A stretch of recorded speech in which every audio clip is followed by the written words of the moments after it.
السلام عليكم. إلى الكابتن قيس صالح مدرب منتخبنا الوطني للناشئين أقول: ألم تدرك يا صديقي وبعد كل هذه السنوات أن شبق تزوير الأعمار الذي تصر على توثيقه بأية طريقة يعني ذهاب الكثير من المواهب اليمنية ركضا إلى قبور نهاية أحلامها الكروية؟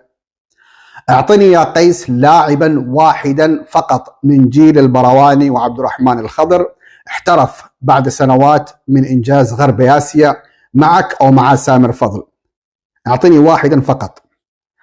معلومات مؤكدة تصلني عن إصرارك يا قيس على الاستعانة بلاعبين تجاوزوا سن 20 للمشاركة في بطولات ناشئين، رغم علمك أن الاتحاد الكروي يرفض ويحقق في كل وثيقة تصل منك إليه.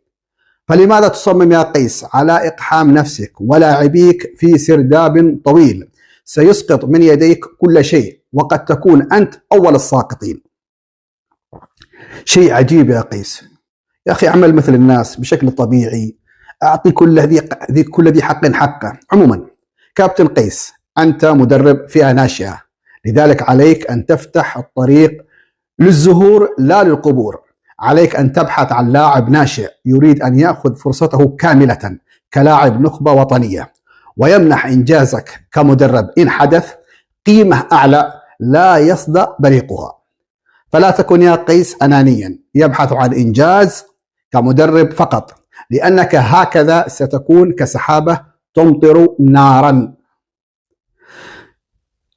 ثم يا كوتش، تذكر أن مجموعتك في التصفيات الآسيوية منتخبات من عينة غوام وباكستان وكمبوديا، وحتى في البطولة الخليجية القادمة لتحت سن 17 عاما لديك منتخبات عمان، قطر، الإمارات، وهي منتخبات وتحديدا في هذه الفئة ليست بقوة العراق والسعودية.